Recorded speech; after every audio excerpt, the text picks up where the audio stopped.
Terry's not coming? He's not coming back. Reggie. Okay, I'll seat Joe for Reggie, I guess. And with that, why don't we start? We've got two things on the agenda. Really, the first one is Region 7 budget, and the second one is the overall town budget. So why don't we turn it over to Region 7 and get started. Well, good morning. Good morning, everyone. First of all, I'm Judy Palmer, for those of you who don't know me, Superintendent of Region 7, and it's my pleasure to be here today. I think you know everyone else table. I guess I'm the new one. The big story with our budget proposal is obviously the student swing and the assessment to account. So I thought maybe we would just start out with a handout. This for the talking points.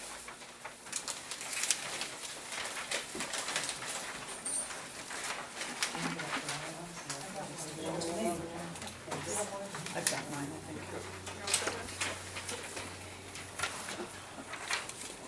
Okay, so if you look at the page titled "The Bottom Line," our budget increase, my proposal that I went to the board with was stood at 2.45. The board has since instructed me to bring that number down, so I've been working on that. I expect to come in closer to 2 by the time we're done with it. But the big story here is the student swing. So you can see the 4 towns listed, and if you look over at New Hartford, you see that you have 19 additional students. However, if you look at Holbrook, Barkhamsted, and Norfolk, their enrollment has decreased. So it's 43 student swing. This is obviously the big story with our budget as it affects New Hartford. On the back of the sheet, you'll see the historical perspective on assessments going back to the 08-09 year. And you'll notice that in some years, for instance in 08-09, Colebrook had a little bit of 8.28% increase. In 10-11, Norfolk had a 16.67% increase. And then, of course, 12-13 is New Hartford's year at 8.03. And that is, basically a snapshot of where we've been with the assessments.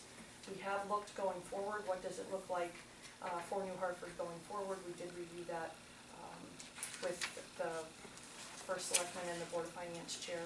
It looks pretty stable for the next maybe 15, 16. I think you might see a little bit of an increase, but I don't believe it's going to be this high. So that's the story. With that, if there's anything you'd like to add, Marley, and then we can open it up for questions or discussions. Or if there are any questions about how that all works.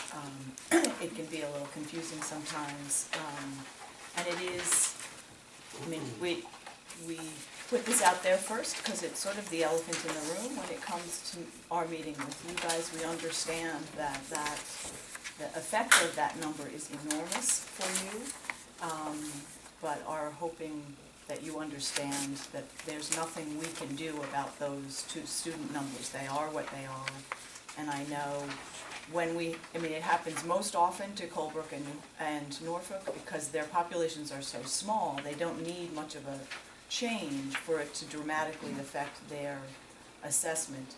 And I know they work hard to sort of forecast those things. I mean, it's my recollection that the increase in 10-11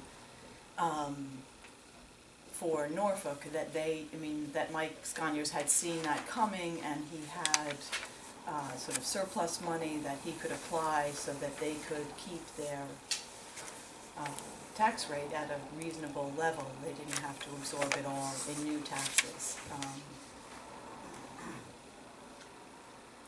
So that's what's there, and we are happy to answer any questions or address anything else. I don't know where people want to go.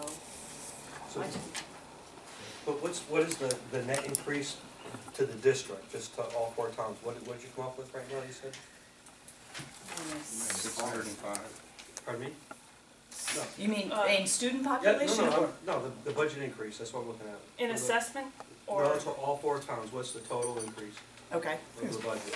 Assessment or just increase in budget? the Just assessment. increase in budget, which, well, you said you had some cuts, and you brought it to what, Oh, 2? well, it hasn't gone, what happened at the last meeting was, some Board of Selectmen members, Board of Finance members came, spoke to the board, basically asked us all to go back and look at the budget. I've been working on that since that meeting on Wednesday night. The board has not met again, so they've taken no official action on it, but I've been working, they instructed me closer to 2, so that's where I will bring it back to the board, closer to 2. If it's closer to 2, or if it is 2, do you know what that translates to our assessment? We didn't, do that out. We have not done that yet. This is basically Thursday. yesterday. right, at Thursday about- and Friday's work, Right, so. so we haven't gotten Okay. that far. Just wondered. That No, might be that's a okay. easier I mean, to follow. in reality, it's only gonna take a tiny bit off. I mean, the student swing is really the determining factor on the increase in your assessment. How can you get it to 0% increase, so we only have to deal with our assessment on the increase in students? How could we? Yeah, By gutting the school? it's not gutting the school, Molly, don't be dramatic. Well, You haven't done any cuts anywhere. You've had increases, and the increases that I saw at the last meeting, you had a couple of scenarios that you pulled them back. What's wrong with just cutting? What's wrong with making some efficiencies and optimizing, increasing the size of the classes? The towns cannot afford this, they just cannot. I We're understand. taxing the people out of their houses. I understand the concern and your perspective. For us to for us to get to a place where we hold an even, a 0% increase would have to result in staff cuts. And what's wrong with it? It's not a jobs program. I hear that, we would have to lay off people, there's nothing wrong with that. Optimize. Well, but there is something wrong with that in terms of having its You effect can on cut the somewhere student's else. You always say it's gonna affect students, and it's not. You could probably cut somewhere else. Well, the administration has been over this budget, I've been over this budget, the board continues to review it, and we disagree. Well, there's no cuts, I don't see anything significant in here. We have lost staff over the last 4 years, significant numbers of staff. We are down in electives, our class sizes, continue to grow. There have been cuts. Supply lines have been cut, Yeah. textbook lines have been cut, so All the other extracurricular and non-academic activities, have you addressed that? we have, there have been reductions in the athletic budget overall. There were last year reductions, and there probably will be again this year reductions in the athletic budget. You're saying probably, so you haven't addressed that yet? There were last year. No, you're saying this year, there probably will be, so you haven't addressed it yet. If I could just jump in. Go right in. The board directed the superintendent to go back and make reductions, and I have been working on that. When I bring my recommendations back to the full board, they will either tell me we like it, we don't, give me other ideas, or not. So, like we said, this is a work in progress. As far as making further reductions, our class sizes are already pretty large at the high school. Secondly, we have high school reform coming that is passed and already in effect that we're going to have to worry about. We have the NEASC evaluation coming up in the fall for the high school. If they're going to come in, they're going to evaluate our curriculum, our course offerings. We don't have enough AP classes. We don't have enough electives. Currently, our 7th graders get 16 hours of art a year. So, we appreciate, and the board has been very cognizant of the fact that this is a big burden on New Hartford. I have been as well, so has administration. We've been working to bring this down as far as we possibly can. However, it's really incumbent upon us to keep the standard of education at Region 7 at least where it is, if not have a vision for the future. Everyone that I've talked to, and we feel inside the school district, we're very, very proud of the education we offer. Our families are very proud. I think it's the best asset that these 4 towns have. We're trying to bring you a responsible budget, but we also want to do what is best for our students. We have, college applications to consider. There's so much riding on this. So, we've brought forward what we think is reasonable. There's nothing we can do about the student count.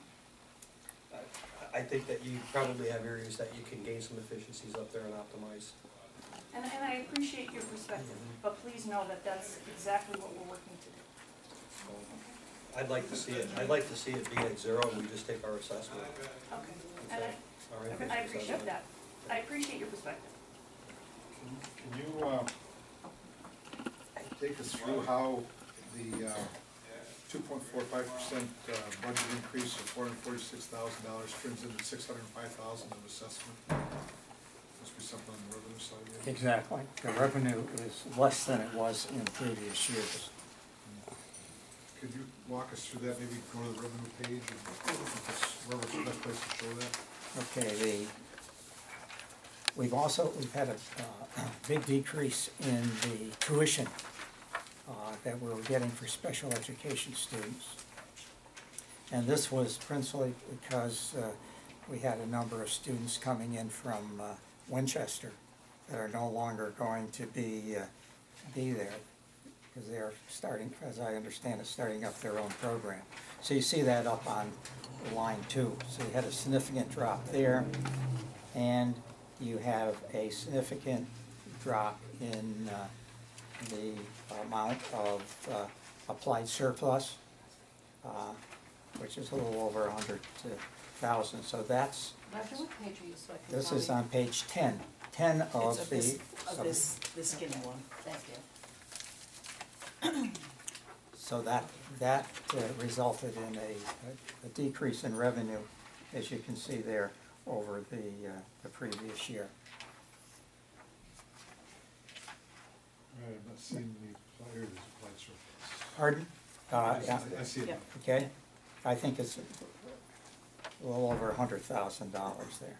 Now, the applied surplus is from the year that's already been closed out, so from the Right. prior year. Right. So it's a real. Right, this is a real audited amount that's come back into the budget that gets applied.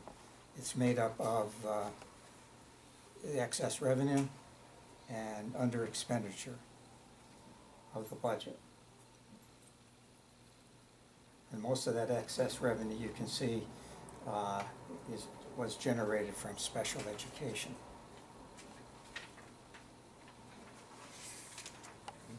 In fact, all of it. From less special education. From The surplus. the surplus. Excess cost. Was there also a drop in expenses because you're treating fewer, or you're dealing with fewer Winchester students? That's an excellent question. We've met with Paula Morbido, who's the Director of Shared Services, several times. Basically have gone over each individual student that has special services in the district to identify those students, especially the ones who are graduating or moving on outside of the 18 to 21-year-old program, to see if we can possibly pare that down. But what I found through this exercise was that most special ed students that we have, it would be like a 3-on-1 situation, so you'd have one paraprofessional in charge of 3 students. It's not 1-on-1, so if one graduated or moved away, in that circumstance, you'd be able to save through attrition, but when one person has 3 children that they're working with, you still need the body. If it goes from 3 kids to 2 kids, you still need the teacher for those 2 kids that are left. But we have, we have looked at every single child, because that was exactly what we were thinking. Is there a way to gain something here? Were these, like the Winstead students, were they in the Links program, or which programs were they in? They were dispersed in all different programs, but mostly the ones who were graduating this year were in the Highlander Academy, so that's the 18 to 21-year-old. They would pay tuition in for that, which would help everybody. So, and they're not coming into the new programs, so. So the expense effect was minimal, basically. Right. Yes.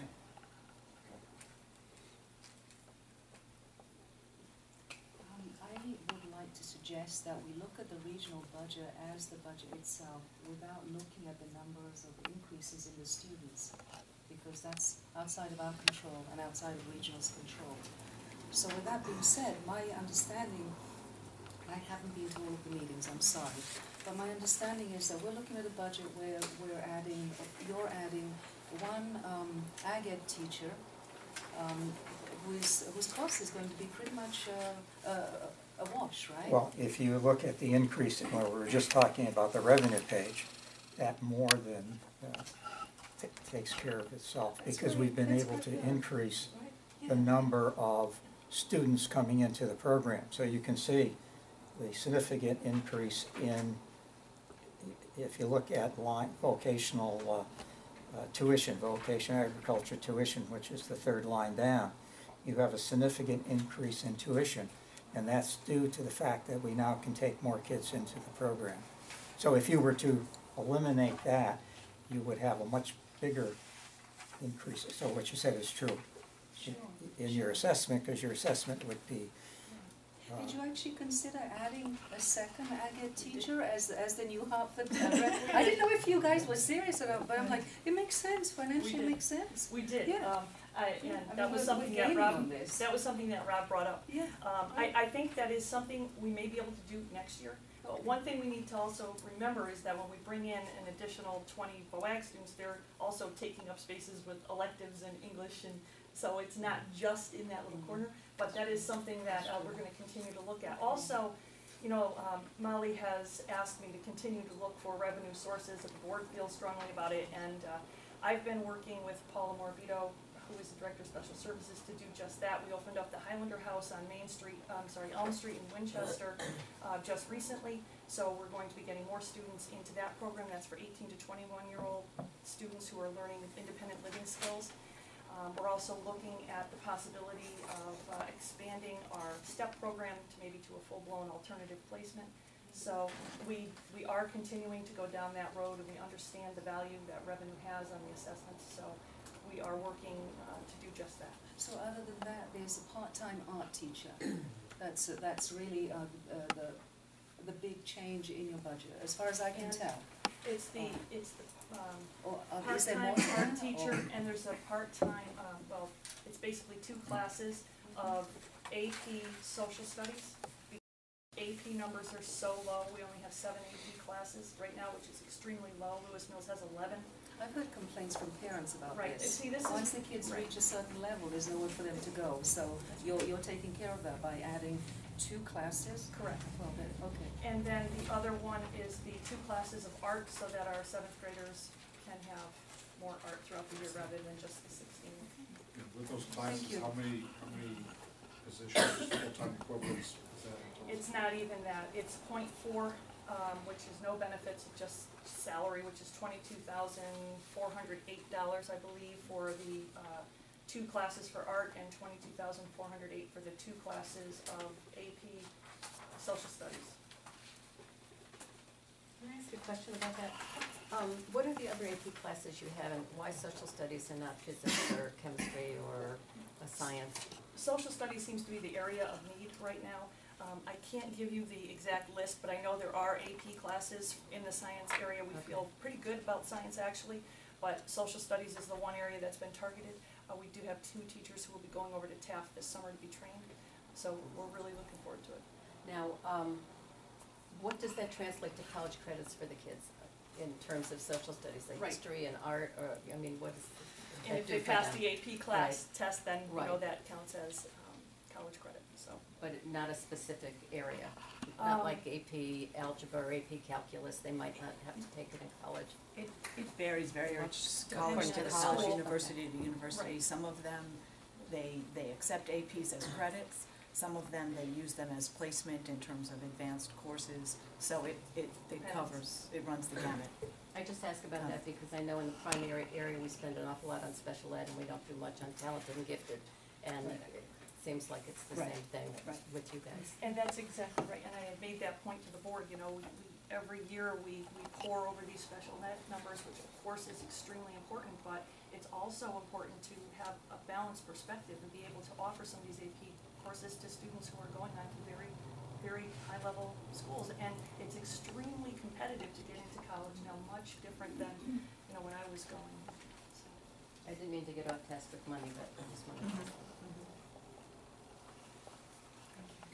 Can I suggest that we go through the sections just at a high level, and if anybody's got any specific questions they can ask, but maybe just point out some of the things that are driving the The increases, I suppose, is the starting point. Based on that front page, Works for me. that'd be your highest, that'd be your object level.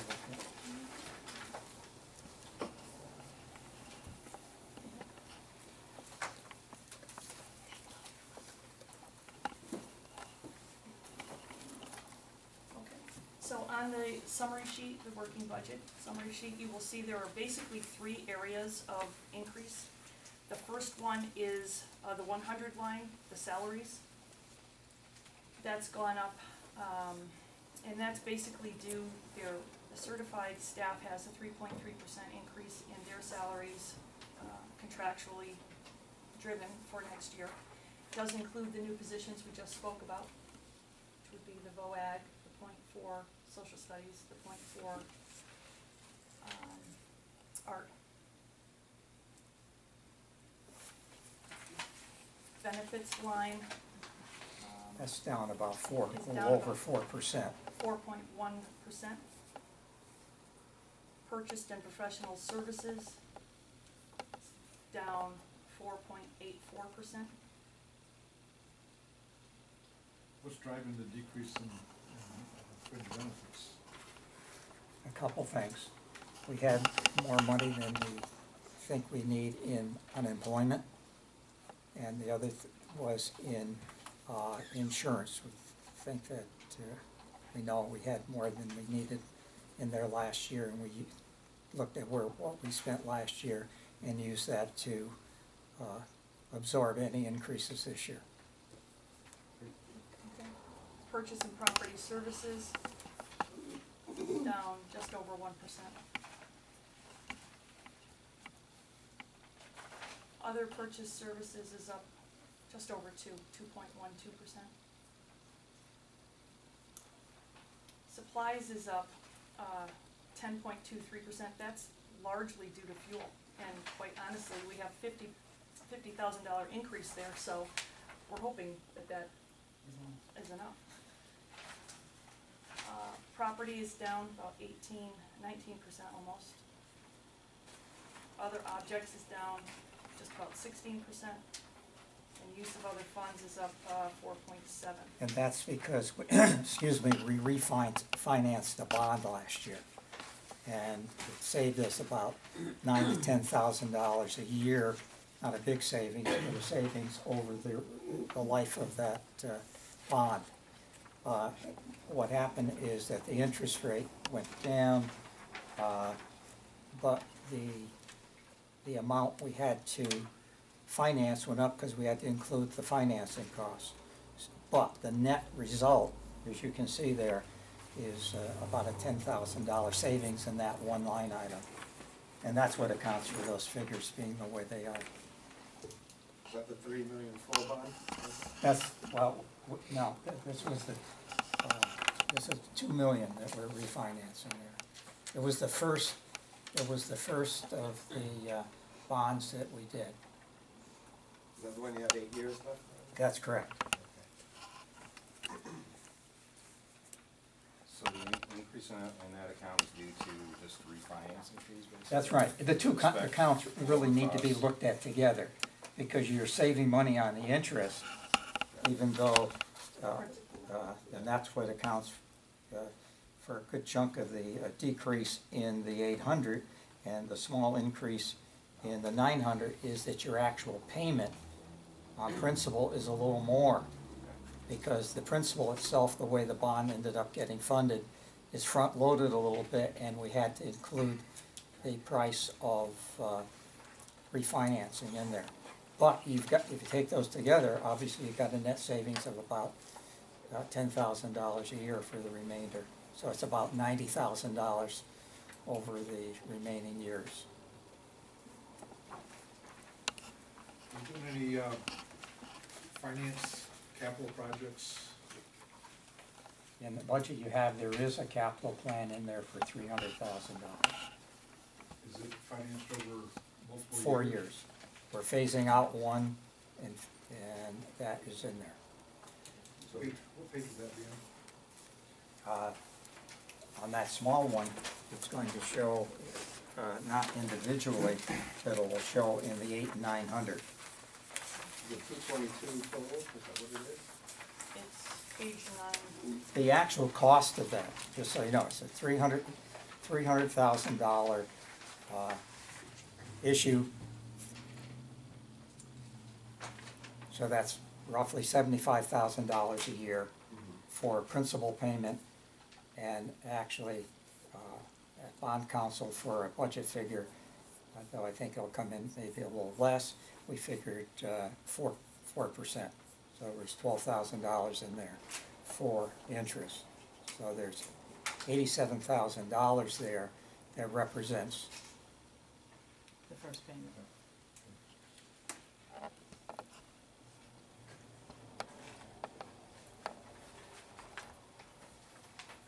Any other comments or questions for everybody? Yeah, on page 1, I see that you're going from .4 to 1 on Director of Finance Operations. My assumption is this is Roger's retirement. That's correct. So why not just keep it the same? I mean, he's been doing a good job and get a replacement for that money.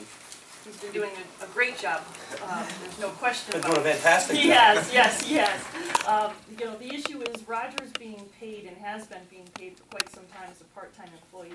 But I can tell you firsthand, he works full-time and more. So Roger, as you may or may not know, is already retired, so this part-time was supposed to be a part-time job for him, is just, I mean. You didn't do very good the first time, huh? Yeah. We're trying for a better. You did a good job, you did a good job of retiring. Yes. But it can't be, it really can't do it, you know, you have It's a to be full-time there. job. There are things that happen on a continual basis, you need to be there, because you're also in charge of the facilities. So if something lets loose, blows, there are decisions that need to be made.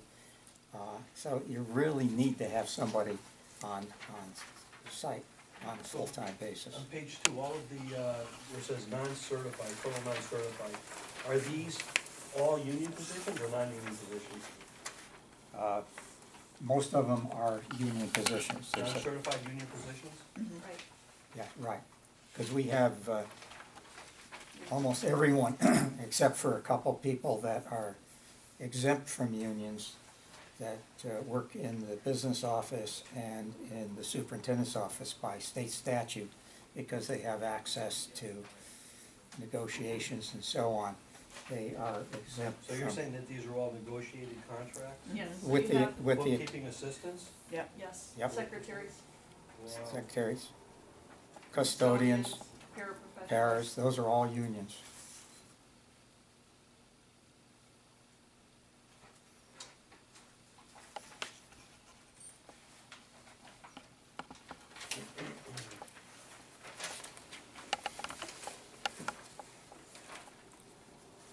Anything else?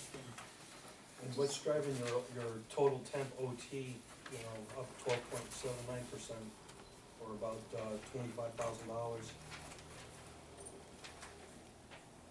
Which line is that? Oh, that's on page 2. It's on the bottom, I mean, he's going to the total. Oh, So I the see. biggest changes in the Okay, fiscal services. the biggest changes here are the secretarial, additional secretarial work this summer for the NEASC accreditation. There's additional secretarial work for VOAG. I have some money in there for Roger for next year to consult with us. I also have teacher substitutes has gone up because I have a technology integration coach that I'd like to institute next year, paid mostly out of grant money, but I will have to have a sub in for that position. Plus, we know there's a lot And of there's number of pregnancies Right. that we're going to have to cover. That probably is going to be underfunded, to tell you the truth.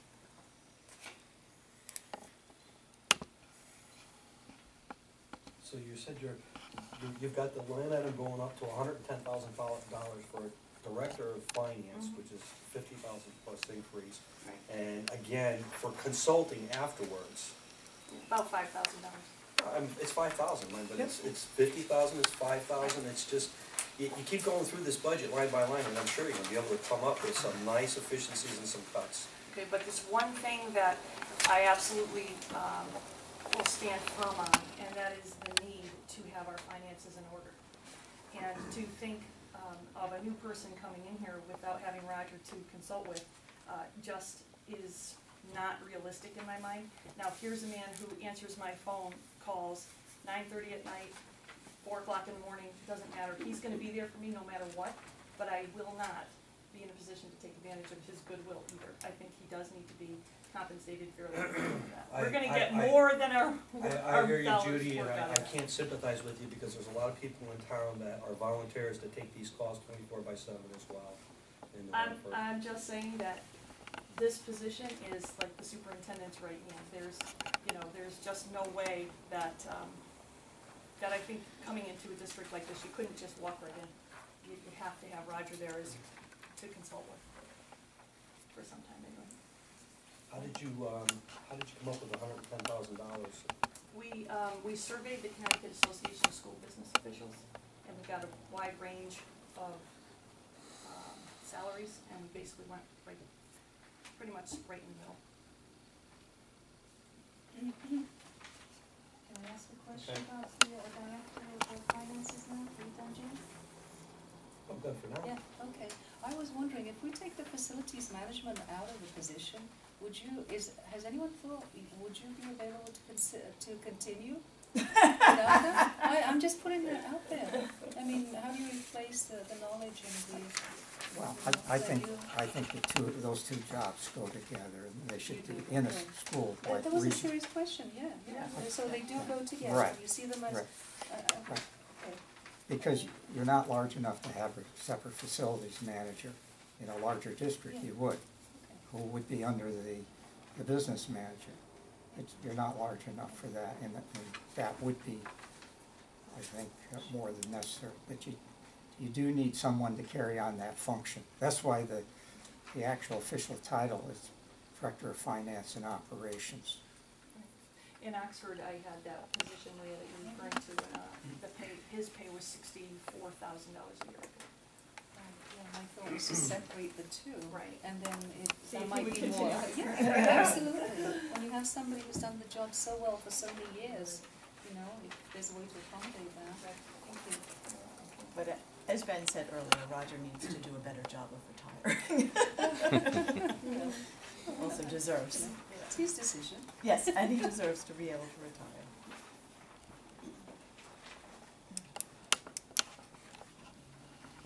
Questions? One last one, just overall. You started out by saying that Colebrook accommodated their big bump by going into reserves. Now, for them, it was a 1-year bump. How do you see New Hartford's? Is it a continuing The next, level? after this year, I think the next 2 years are pretty stable.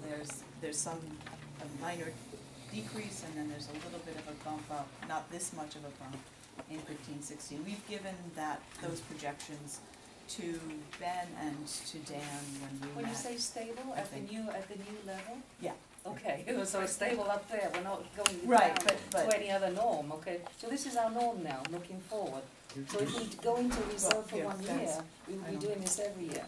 So we need to accommodate this Yeah, bumpy yeah, numbers. your reasoning is Thank you, correct. thank you. Here's what it is, you take dividends, 2012-13, New Hartford's Where are you? ADM. No, this is It came paperwork. out from the previous meeting that we went to there. 2012-13 was .505, that's our portion of it. The next year, 13-14, .504, so essentially the same. 14-15, .503, again the same. And then 15-16, .515. So we take the jump this year, stay steady for 3 years, and there's another, I don't know if it's a slight bump or the same as we have now, but there's another bump coming up in 15-16. Right, so that's our new reality. We have more kids in our regional, while the local school, the elementary schools have less. That's our new reality. But it's, It's- well, it's actually- it's it's current actually not projection of reality, because It's these a things, projection. these things can Right. change. This year's jump was not forecasted at this rate. So you have to remember that this is the best information they can give you, but there's no way you can forecast who's going to move in and out of town with any really, Right, But and we knew relative the certainty. kids we had, Right. we knew the kids we had at Antolini.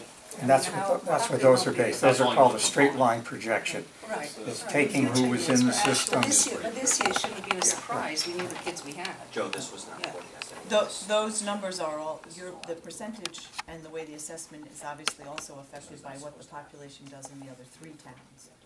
So that, you know, there's a wide room, I mean, there's a lot of room for vacillations, and you can have your number of students drop and your percentage of the assessment increase, which is our Campstead situation this year. We will be sending fewer students to Northwestern, but because Colebrook and Norfolk also dropped, our increase will actually go up 3.4% in our part of our assessment goes up. So there's a lot of flux in there, and a lot of things can shift it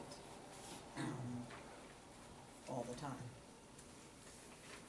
Very difficult to put a real solid, Right. concrete number on it. It's the No. best estimate Right, available. it's looking at trends, and that's about the best you can hope for. That's what we have to work with. Thank you very much. When do you think that we would see the results of the Board of Education directive to get somewhere closer to 2%? When would you think we would be able to see those numbers to roll up? Well, we, at our meeting this Wednesday, we have basically meetings, I feel like every day, but we will be adopting a budget to take to hearing, so it should be reflected in that. And it's also, because this question's come up a couple of times, it is my intention to also bring up at our meeting on Wednesday to ask for a motion to vote on taking the budget to referendum.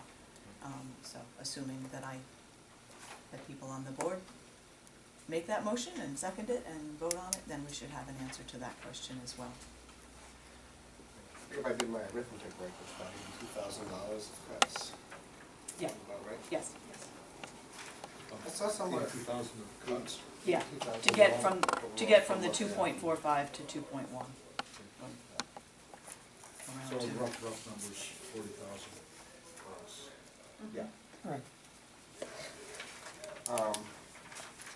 I saw $75,000 in federal funding that's gonna be. That went away. We had to make up, that was one of the others, that was the Educational Jobs Act. Right. So, you know, that was in there, that's why you see that on the front page. If you look at last year's budget, you see a minus 75,000. That's what that represented. That's why some of the bigger districts are having so much trouble, you know, Right. Bristol, Waterbury. New Britain. New Britain. It's that money, it helped for a while, but, Right, it was for us, it was 150,000, and we had the option of taking it in 1 month or spreading it over 2 years. So we spread it over 2 years, and knew it was going away, so tried to plan accordingly.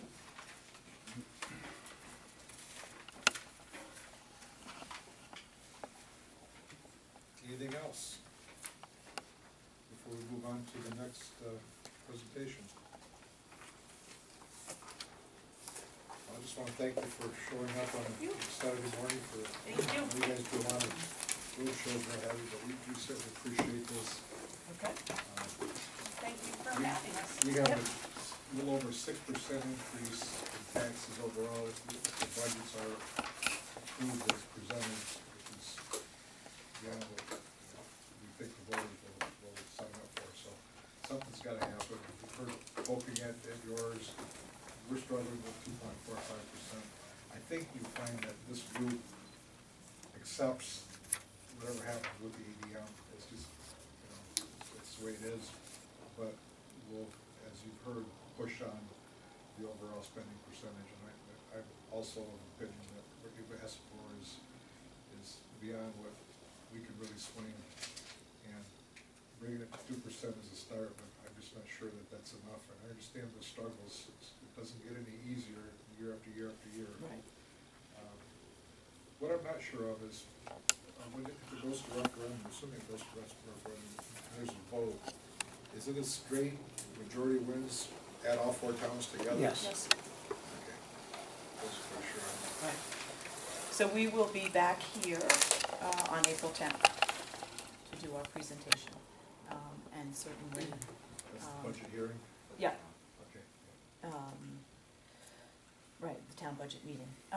Anyway, and those presentations are, I mean, we do them in an effort to solicit input from the general public. They're generally underattended, shall we say. And it may be different this year, which, you know, great. I mean, I guess that's, you know, as important as it is for us to work with you guys and hopefully work together, it's also important for us to hear from the populace at large. So I would encourage your friends and neighbors to show up and give us their guidance. I mean, that's why we do these presentations, so that then when we go to our budget hearing the following week, we have information about what people want us to do. So, Okay. all right. Just got one sorry. more question. Yeah, sure, sorry. Just going back to the special, I know on your, I think it's in your expenditures pretty much remain the same, but your tuition dropped dramatically. Right. And that was, I think you explained something about the FTE equivalent, right, being the same. The special ed students in my hearing.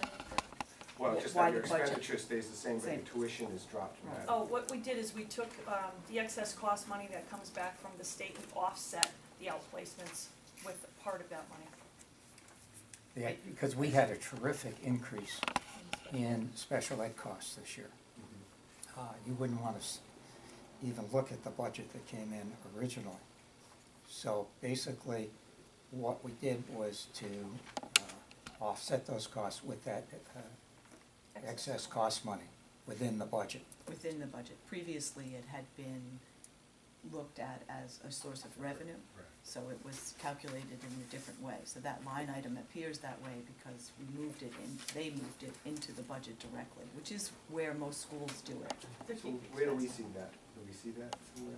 In terms of how do we see that offset?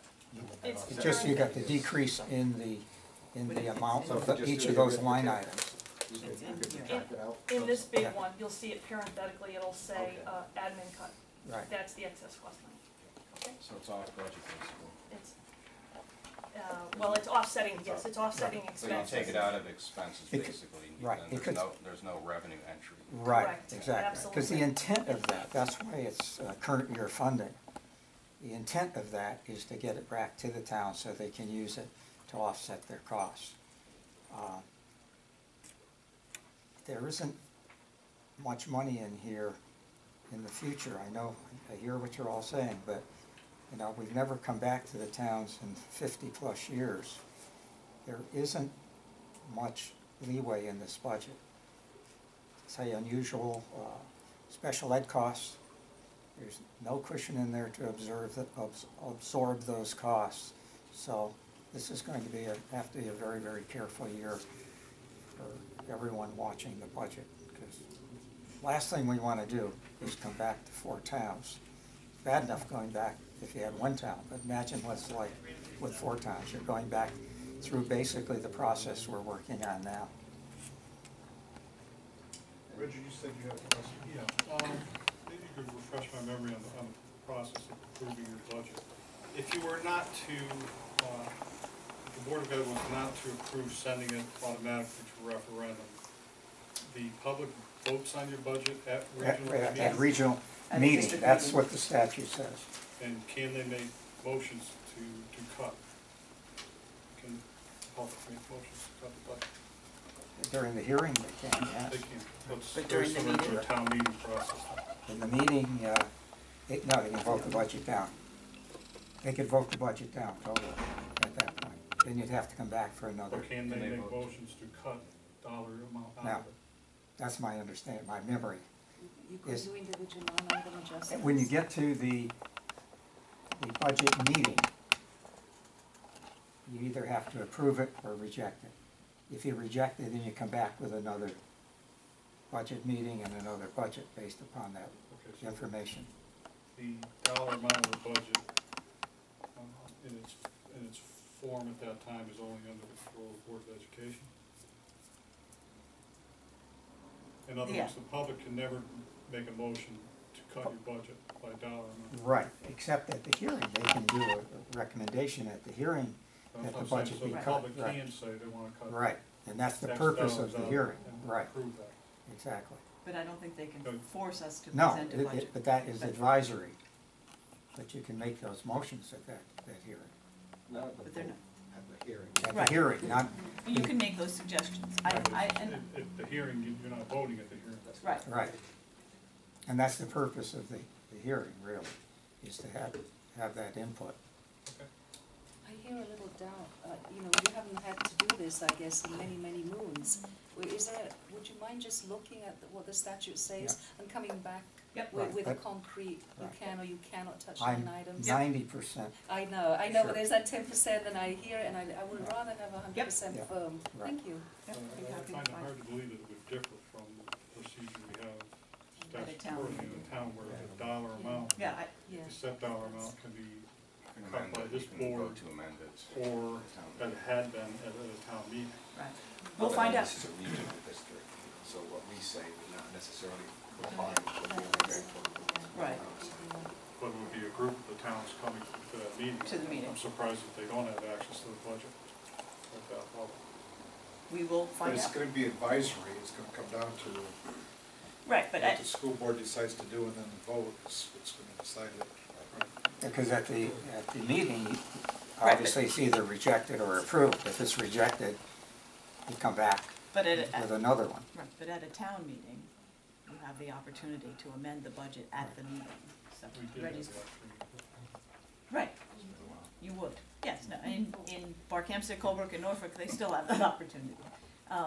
But, and so the question is, would you have the same? And I don't know the answer, we will certainly We'll confirm check it out. Roger's understanding and send an email to Ben or get that information to you guys.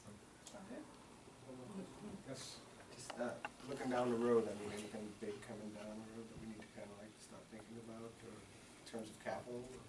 I think there's nothing enormous, but I think that we're 10, 12 years away from our renovation right now. So some of those things that weren't replaced during the renovation are coming up, and we've been doing those. We've been doing some of those. The boilers that were not replaced, we have replaced. So we've been able to do not as much, but we have gone on and done some things. But there are going to be some repairs that are going to be needed. There are some roof repairs down the road on the sections that were not done during the 2000 renovation. So there's a number of things, and we have those in our capital plan, and we'll send you a copy of that with that same email. How many years out do you go with that? Pardon? How many years out do you go with your capital? Actually, 4 years, but we anticipate longer ones down the road. If there's anything we know is in the pipeline, we program for 4 years, we try for, and then we put down anything we think is going to be needed over the long haul of, say, the next 7, 8 years. So you've got both of them in there, both short-term and long-term, even though it's a long-term capital plan. You're not concerned about me saying you need to add this, do that? I am concerned about that. That's why I mentioned it before. You know, there's a lot of work to be done, a lot of course offerings that we need to try to augment. And I do believe that we will be noted for those things. And I hope that they understand the economic situation, that we're trying to make strides the best we can, the confines of the economy. So, And that, in terms of the other long-term thing, sorry, it takes my brain a while to wake up, the High School Reform Act at the state level. We've been over this, and it's been one of my things to sort of ask Judy to continue to remind our board that they are increases in a variety of things, the overall number of credits needed to graduate, capstone projects, having 3 years of a foreign language for all students would require us adding significant numbers of staff. And what Judy's tried to do in this budget is to begin to address some of those things, as well as what educationally we feel are deficits at this point. When we presented this sort of idea to the boards of finance and for select people at our initial get-together, I would say the response was pretty much, we understand that this is a potential problem, but we really can't afford even to begin to build at it at this point. But those requirements would need to be in place for the students entering school in 15, 16. Yes. So it's not that far away, and it will require additional staff if everything stays the way it is right now. When we get our next bump. Yeah, pretty much. Well, we're gonna try to phase it in though, we're gonna try hard. Right, that was the goal.